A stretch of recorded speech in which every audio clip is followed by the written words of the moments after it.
agriculture. It's a $4 billion industry. $4 billion, that whole peninsula. And we have more chickens than there are Americans, more broilers. And so, you know, I've been very, let me put it this way. If I didn't know something about farms, I'd have been a United States Senator for 6 years, not 36 years. But every part of the country is different.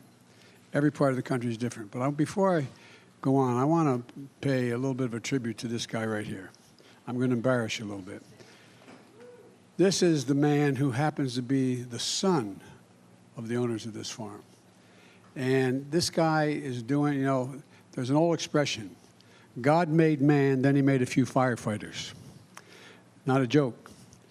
Firefighters are incredible. Who's else crazy enough to run into flames, you know? But all kidding aside, what you're doing in terms of helping conservation as well out in Wyoming is astounding. It really is. I've been to, I don't want to make you stand, I'm sorry. But the whole point of my raising this is, and we're not going to be able to talk much about it today, but conservation is also pretty darn important, and climate is pretty important.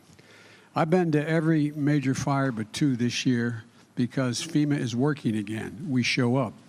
We don't wait. We don't have to wonder. Governors only have to call me once. And here's the deal. More timber, more land, more buildings, more territory has been burned to the ground this year than an entire state of New Jersey, from New York all the way down to Virginia. The entire state of New Jersey. And so what this young man does and is amazing, what they do, and it relates to lack of water in most of the places. I've flown over those reservoirs that were 200 feet deep that are now 2 inches deep, literally, not figuratively. So one of these days I want to come back and talk to you all about conservation as well and the climate. But thank you for what you're doing, man. I really mean it. Thank you.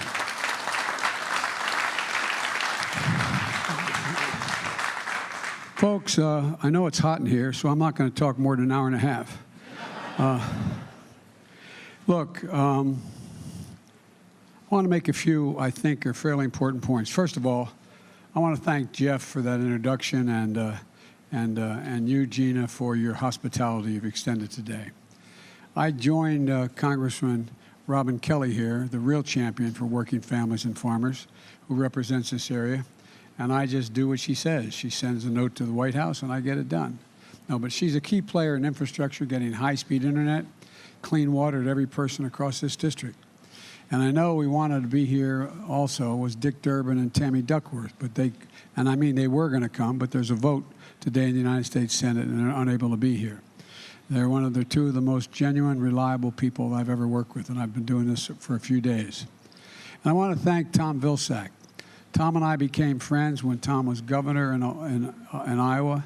We traveled the state. Tom has forgotten more about farming than most people will ever learn.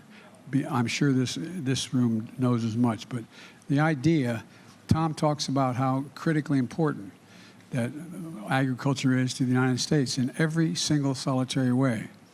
But the real reason I'm here is to thank American farmers. Thank farmers. You feed America. You got us through a pandemic. And you're literally the backbone of our country. It's not hyperbole. But you also feed the world.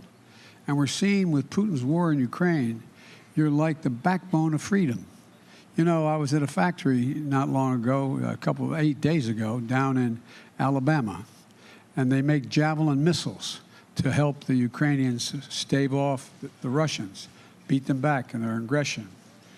And I pointed out that the proof point that America is the arsenal of democracy, that's what they are.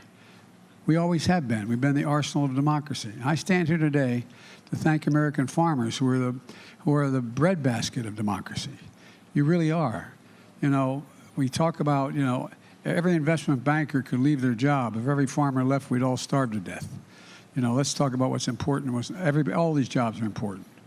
But I just think about it. Right now, America's fighting on 2 fronts. At home, it's inflation and rising prices. Abroad, it's helping Ukrainians defend their democracy and feeding those who are left hungry around the world because Russian atrocities exist. And Jeff and the American farmers understand Putin's war has cut off critical sources of food. Ukraine was the world's largest producer of wheat and corn and cooking oil, but wheat the largest. For example, Ukraine says they have 20 million tons of grain in their silos right now. 20 million tons. And guess what? If those tons don't get to market, an awful lot of people in Africa are going to starve to death because they are the sole supplier of a number of African countries. Somalia, I won't go through them all. But the point is this, that because of what the Russians are doing in the Black Sea, Putin has warships, battleships, preventing the access to Ukrainian ports to get this grain out, to get this wheat out. The brutal war launched on Ukrainian soil has prevented Ukrainian farmers from planting next year's crop and next year's harvest. And they're not doing too darn well in Russia either. Russia's the second largest producer. But we're doing something about it. And our farmers are helping on both fronts, reducing the price of food at home and expanding production and feeding the world in need. You know, I just toured Jeff's beautiful family farm. 800 acres of soybeans, corn, and wheat. We talked about farmers all across America, what they're experiencing today. In addition to Putin's war in Ukraine, it's been cold and wet this spring, like it is cold today. We waited for 90-degree weather until I showed up here. But look, many farmers in the Midwest have been put behind the 8 ball because of that. But it kept them from getting into their fields and planting crops. But as Jeff just shared, American farmers always find a way. They always feel something extra, a spark of patriotism. That's not hyperbole. A spark of patriotism, a sense of never giving up, of always finding a solution. To all our farmers, I want you to know, your Congresswoman, me, your Secretary, my cabinet, we have your back. Robin has your back. She's always looking at what's going on in the agricultural world. For example, we're reducing the red tape so it's easier for farmers to conserve inputs and double crop. For folks at home who don't know what double cropping means, harvesting 2 different crops from the same field in the same year. And that's what Jeff does with wheat and soybeans, which America is the top producer of, soybeans.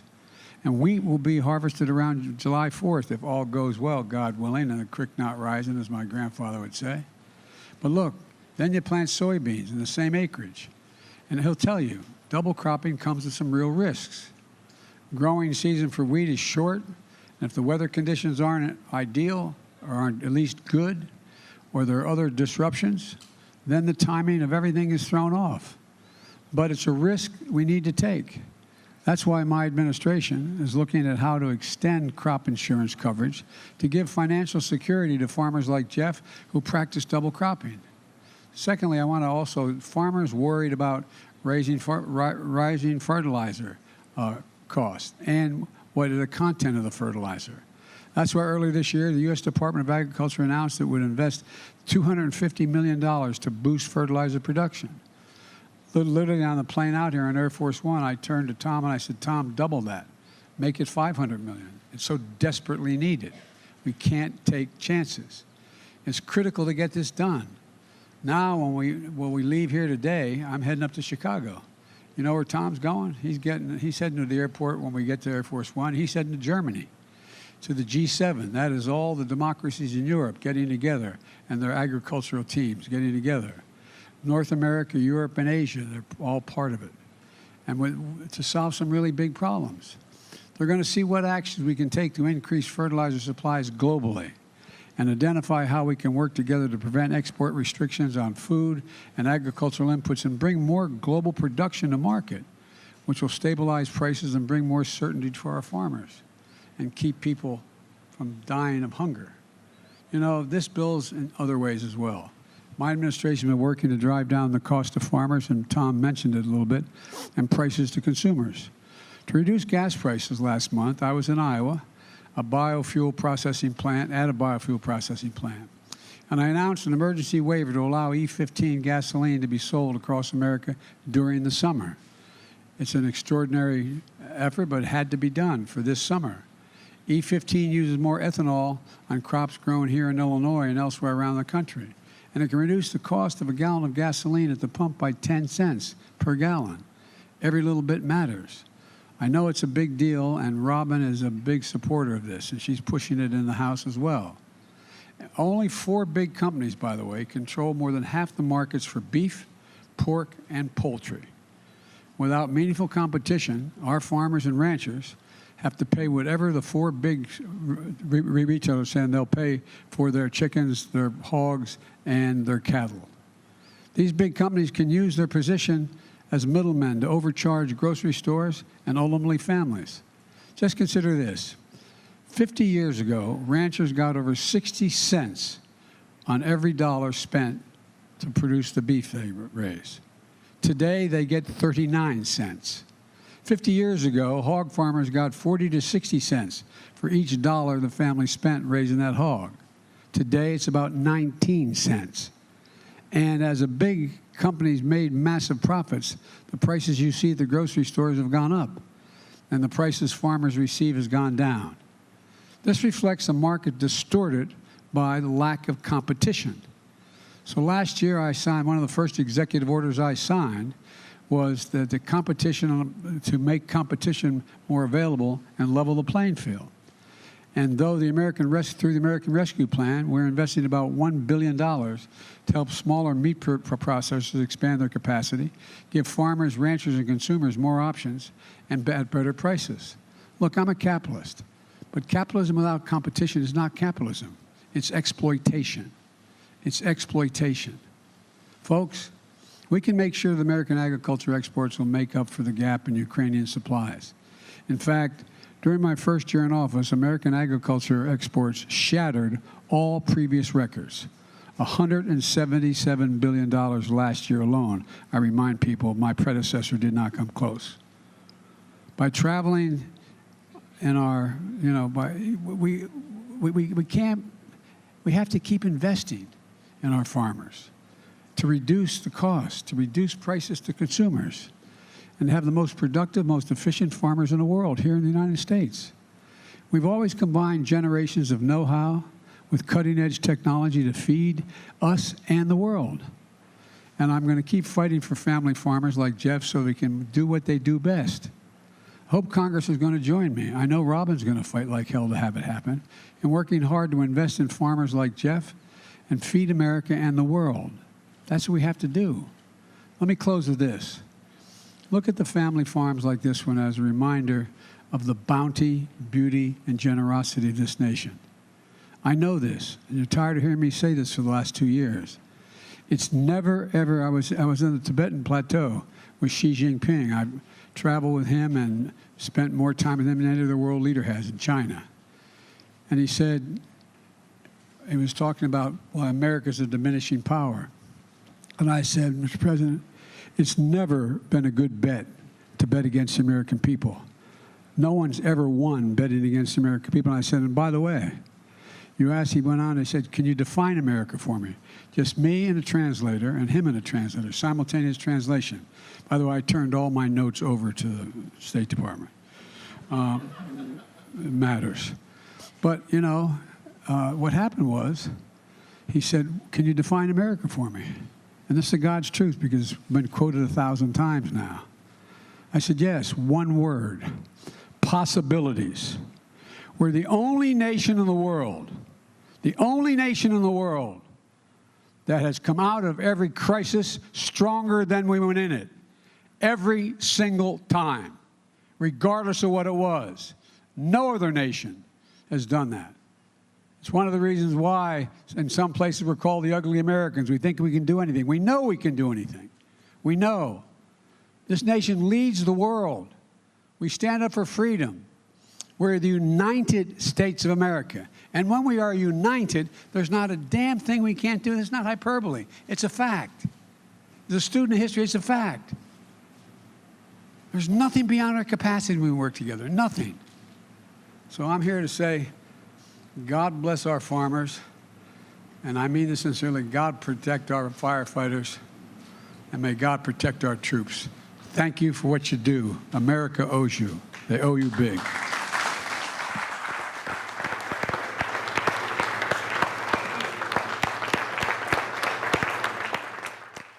we've been listening to President Biden speaking at a farm south of Chicago about his plan to help boost food production and lower food costs.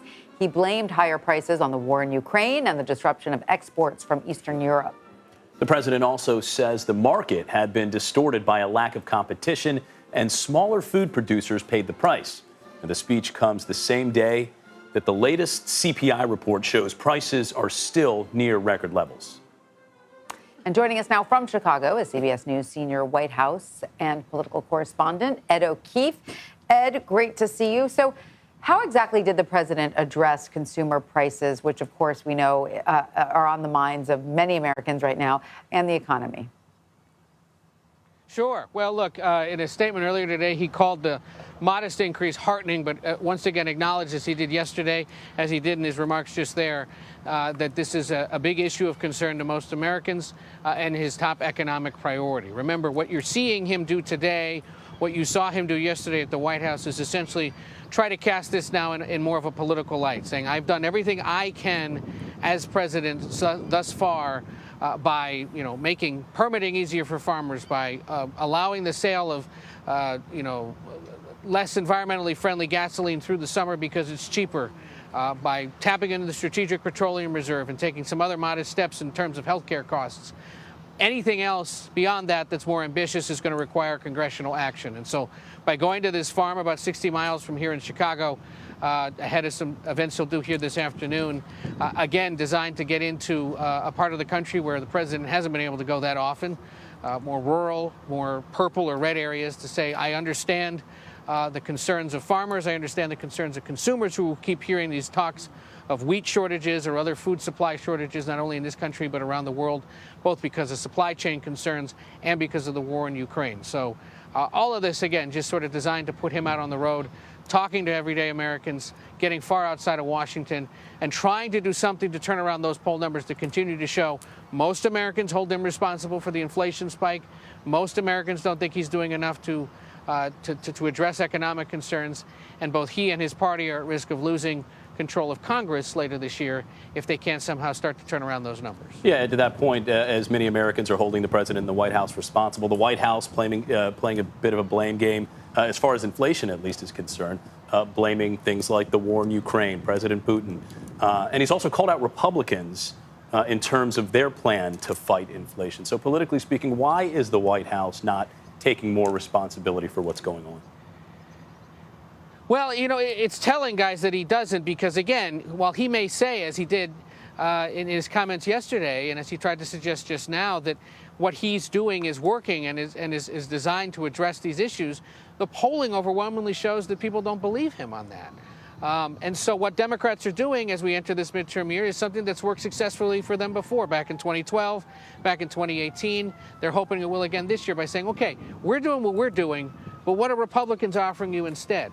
They're either offering you nothing, or the only guy who's put out a plan so far, Senator Rick Scott of Florida, has, among other things, suggested that lower-income Americans should have to pay more in taxes, that popular government programs like Social Security would need to be renewed every 5 years, which opens them up to being redrawn or potentially eliminated entirely. And you've seen the White House talk now about ultra-MAGA Republicans, or those extreme Republicans who may sign on to something that Rick Scott is proposing, may stand with former President Trump, and are known to be unpopular with many swing voters and certainly with Democratic voters who perhaps will be scared back into action by showing up this fall, by donating, by volunteering as well. We should point out that Republican plan from Senator Scott is just his alone. It has not been signed on to by many other Republicans. But the White House argument is, well, until somebody else offers one, or until every other elected Republican in Congress at least signals that they don't support it, we're going to presume that they do.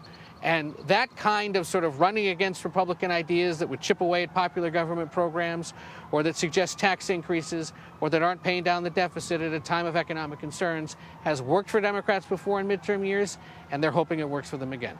All right. Ed O'Keefe, despite the 85-degree temperature there in Chicago, not a single bead of sweat. Thanks, Ed. Thanks, Ed. Take care. And we're going to take a quick break now, but we've got a lot more news ahead, so stay with us. You're streaming CBS News, always on.